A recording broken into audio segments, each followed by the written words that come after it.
Welcome to the Jolly Roger. Today we're going to be taking a whole chicken. We're going to do what's called spatchcocking.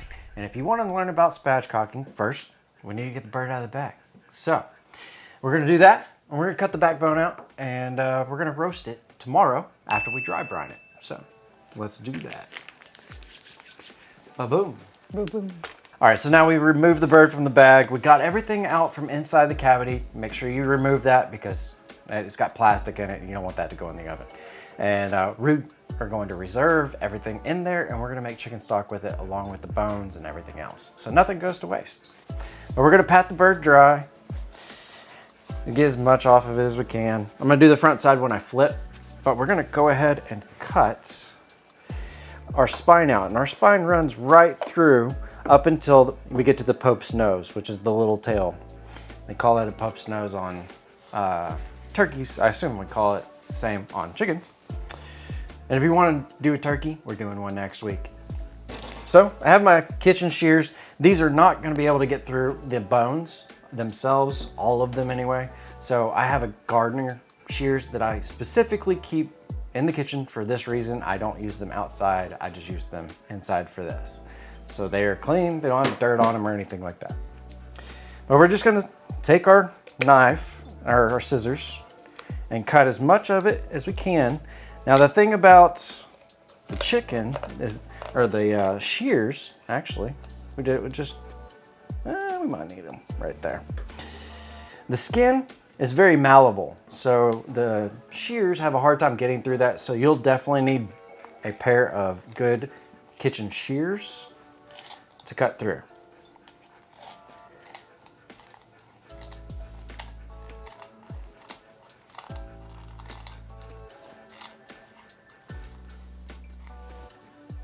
And why aren't we doing a turkey? Because I thought the grocery store would have a thawed turkey in, let's say, it's September, and they do not. So we have a frozen turkey, and we're gonna thaw it out this week, and we will do the turkey next week. So that's why we don't have a turkey. Well, there you are. There's our spine cut out. Save this for stock. Definitely, because it's going to make your gravy a lot better in Thanksgiving. We're done with the scissors. Now we have the inside of our cavity. We're going to go ahead and take our paper towels, clean up what's excess inside. It's got some, some gut stuff, but it's not dirty. And then I'm going to expose our breastplate, which is right here at the tip of my finger. We're going to scar that with our chef knife, and that's going to make it easier when we give it CPR to flatten out.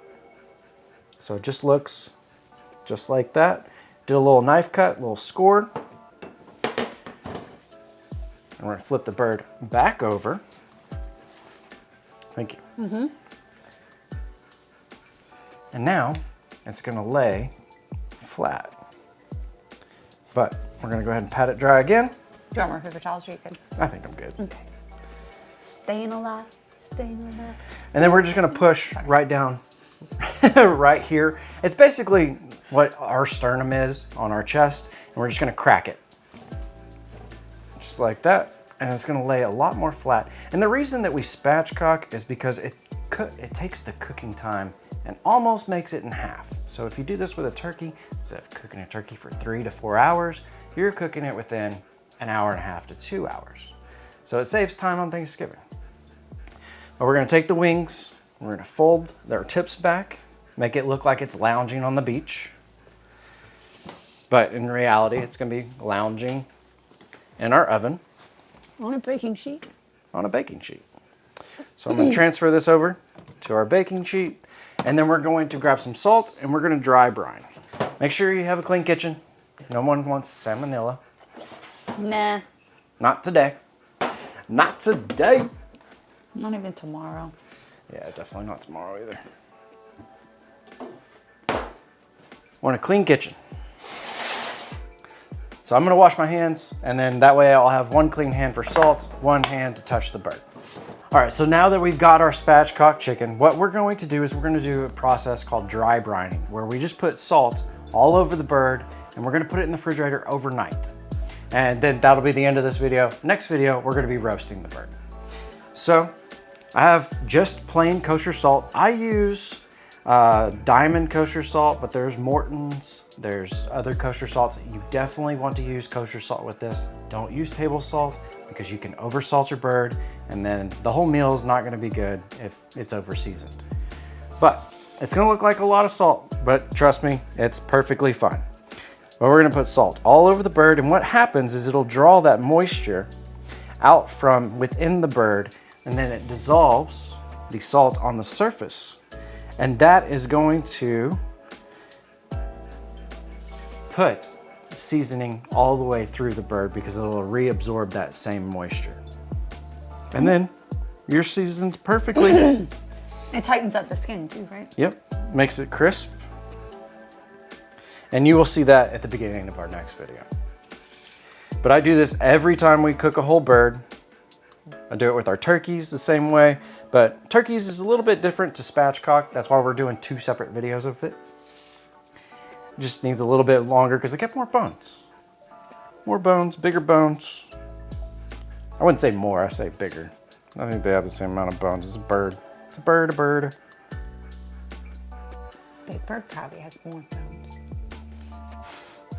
Bigger bones. Just a touch here. And that looks good to me. It looked like a lot of salt, but you know, this is a whole chicken. And we're gonna put this in our refrigerator and it's gonna be uncovered. We have it on a rack, so air can go all the way around the bird and it'll absorb that salt. And then we'll roast it. Oh, Oh, we got a drawing. I almost forgot too. All right. Thank y'all for your suggestions. What we did is we took everybody that hasn't won, most everybody that'll fit in the jar. We're No, gonna everybody. Oh, we did everybody? I did everybody. Oh, good, because we had 3 sheets of suggestions from y'all, and thank y'all so much. I wish we could do them all, and you know, maybe we'll get around to it. Who knows? maybe 5 years from now, we will have done every single one. But thank you for your comments, your suggestions, and what do we got this month? I'm reading it because I don't spell. Yeah, the buskets and gravy was a really good video. The rack of lamb with a sauce, and somebody else wants a rack of lamb with sauce with Gordon Ramsay sauce. Gordon Ramsay sauce. I don't know if it's gonna be Gordon Ramsay sauce, but we will cook a rack of lamb. I love lamb. Lamb is great. Great suggestion, by the way. We had those little. And we lamb- haven't had lamb in a Oh, long time. We have those little lamb chops in the freezer. Yeah, they look like tiny little T-bones. They're cute. They're cute. Thank y'all so much for being here. And please come back on our Friday video. We're gonna roast this to perfection. We're gonna use a thermometer in the oven, but it's gonna be awesome. And hope you like, comment, share, subscribe, and we'll see you Friday. What I said. Peace. Sweet, we haven't had a rack of lamb in a long time. No. Feels weird not eating something. Good. Yeah. I want to make them dance. Okay. Make them dance. So I was fixing to do when I put them down. I was like, I just want to make them reach a break. Ow.